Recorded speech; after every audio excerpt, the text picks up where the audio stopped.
Chapter 4. The janitor, Mr. Sprague, said that was that, no more trash masher. He told the principal that we could have a trash masher or we could have the Herdmans, but we couldn't have both under one roof. I can't stand around and guard the thing all day, he said. There's 6 of them and only one of me. And every time I leave the basement to go sweep a floor, they shove something else into it.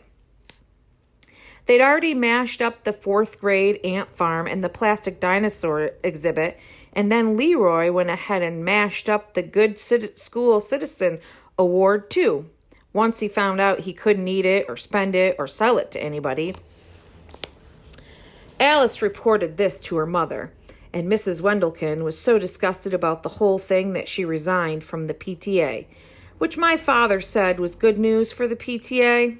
Of course, Mrs. Wendelkin didn't come right out and say, I quit because I'm mad at everybody. She just said it wasn't fair for her to run the PTA talent show because Alice was in it.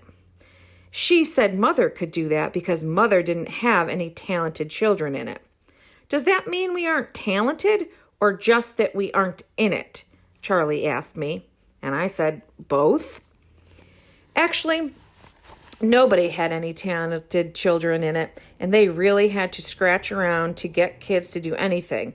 So it was no night of 1,000 stars, which was what all the posters said. Night of 1,000 stars. An evening of family entertainment. PTA talent show. When my father saw the list of acts, he said he hoped there would be more talent in the refreshments than there was going to be in the show. There aren't any refreshments, Mother told him. This is just an evening of family entertainment. He shook his head. Not unless you have refreshments, it won't be. I guess Mother took another look at the list because that night she called around for people to make cookies and brownies and cupcakes and punch. And the next day, the posters said, Night of 1,000 Stars, an evening of family entertainment, PTA talent show with delicious refreshments crowded in at the bottom.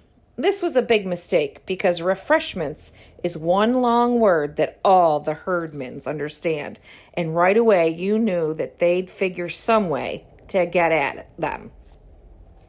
They can't, Alice said. They'd have to be in the show, and they can't do anything talented. They can steal, Charlie said. Alice looked at him the way my mother looks at the bottom of the hamster cage. That's not a talent, she said. Maybe not, but the Herdmans did it better than anybody else. Still, it was hard to see how they would do it for an audience of what they would call it on the or what they would call it on the program, or what they would steal, because there wasn't much left that they hadn't already stolen. Last year, they were all absent on October 4th, and we had Arbor Day because for the last 3 years, the Herdmans stole the tree, and the principal said at least this year we'd finally get it planted, even if it died over the winter.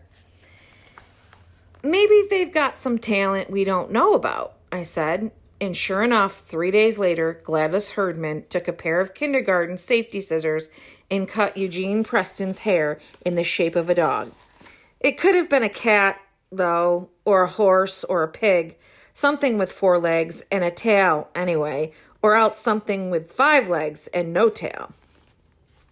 You had to look right down at the top of his head to see it, but this was what you mostly saw of Eugene anyway because he was the shortest kid in the 2nd grade, or the 1st grade, or even kindergarten.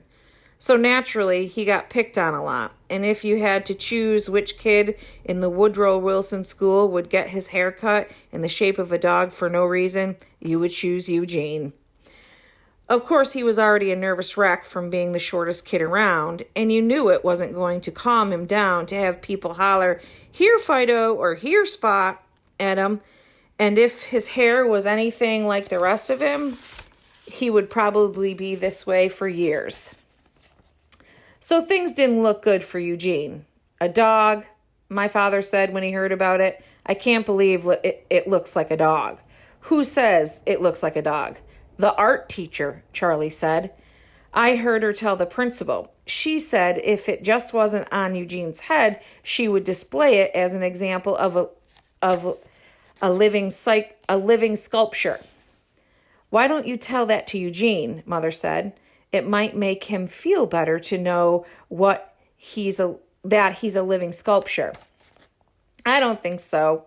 For one thing, nobody knew what a living sculpture was. I helped Eugene look it up in the encyclopedia, but we looked under living instead of sculpture and never got past living sacrifice, which was all about torture, and that sure didn't make Eugene feel any better.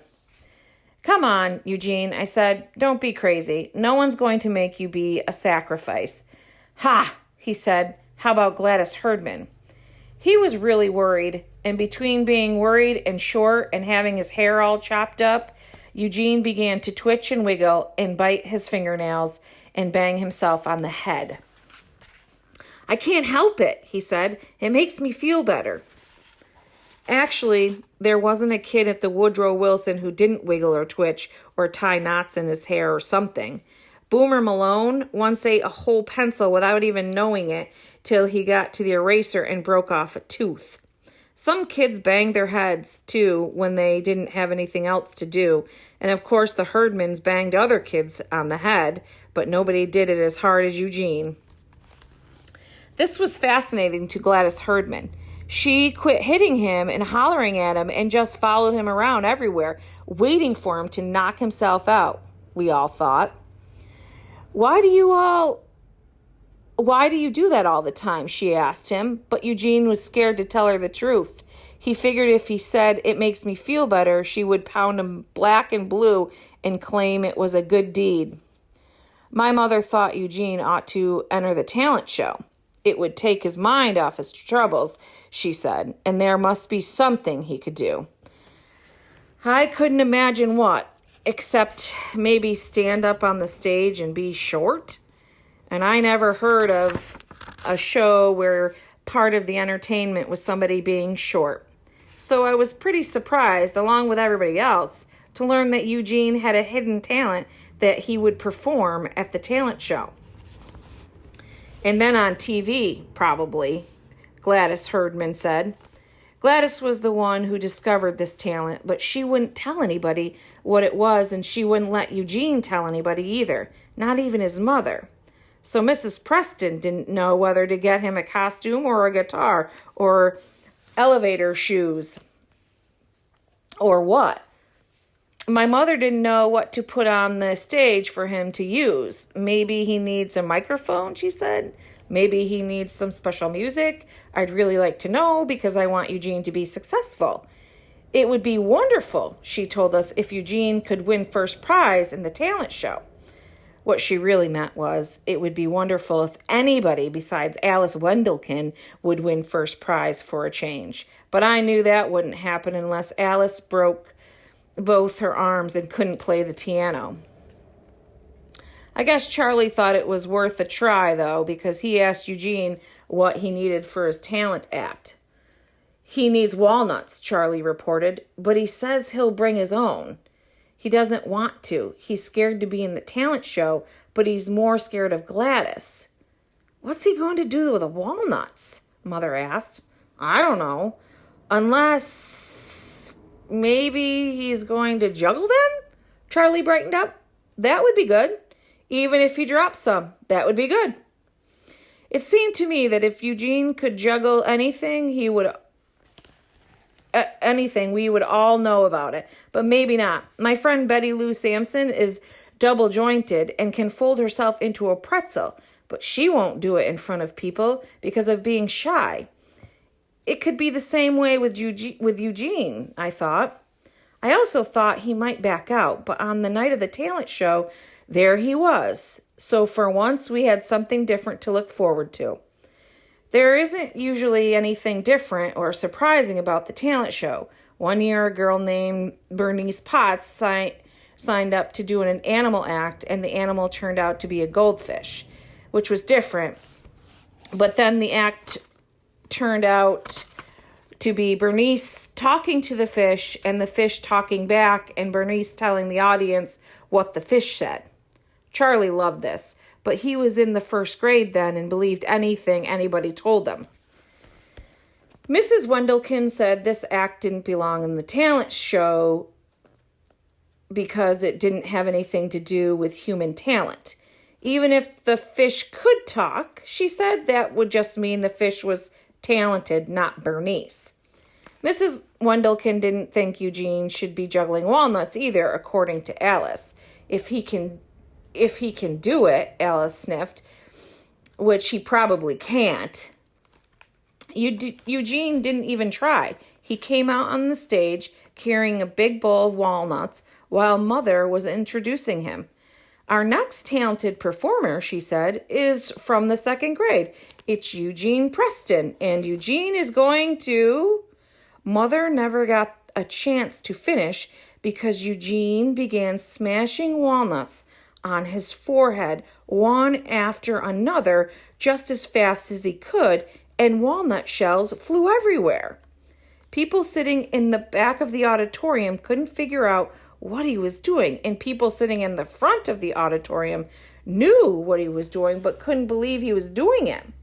The principal, who was sitting in the back row, thought kids were throwing things at Eugene, so he started up the aisle and ran smack into Mrs. Preston, who was yelling for someone to stop Eugene before he killed himself with walnuts. Nobody heard her. There was too much noise. Kids were jumping up and down and clapping and hollering, "Go, Eugene! Go, Eugene!" And then, "Go, Hammerhead! Go, Hammerhead!" Boomer Malone began counting walnuts. 22, 23, 24. And pretty soon everybody was chanting, 36, 37, 38, Boomer said. Mrs. Preston fainted when Eugene got to 45 walnuts, but she didn't really faint. She just collapsed onto a seat, moaning something about scrambled brains. Eugene used all his walnuts, and then he set his bowl down on the stage and walked off. He looked taller to me, but that's probably because I was looking up at him for a change. Eugene didn't win first prize, but neither did Alice. Her piano solo was called Flying Fingers, and it would have been pretty flashy except that there were so many walnut shells stuck in the piano keys that she kept having to stop and start over.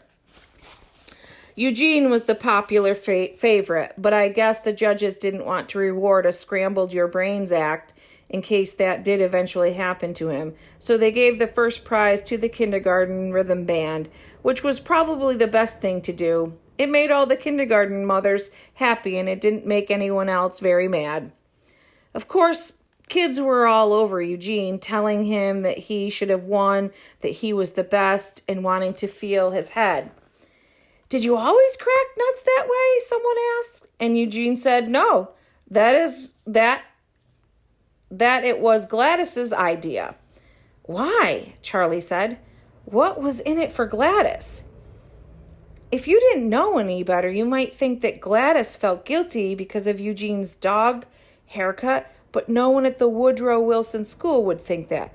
So when we went to get the delicious refreshments, no one was very surprised to find they were all gone. Mrs. McCloskey was in charge of the food, and when Mother asked her what happened, she said, "I just put the last plate of cupcakes on the table when Gladys Herdman ran in here yelling that Eugene Preston had gone crazy in the auditorium and was trying to kill himself." Now, normally, I wouldn't pay any attention to anything a Herdman told me, but I could hear a lot of noise and stamping around and people yelling, "Eugene, Eugene." So naturally, I went to see. She shrugged. "I still don't know what happened to Eugene, but I know what happened to the refreshments." Everybody knew what happened to the refreshments, but as usual, you couldn't prove anything because the evidence was gone and Gladys was gone. Mrs. Wendelkin didn't agree. She said the evidence was Eugene. It's obvious that Gladys Herdman got that poor little boy to knock himself silly and cause a big commotion, and then she went to the cafeteria and walked off with every last cookie. Maybe so, but Eugene didn't knock himself silly, and you couldn't feel very sorry for him because he was a big celebrity with his name in the newspaper.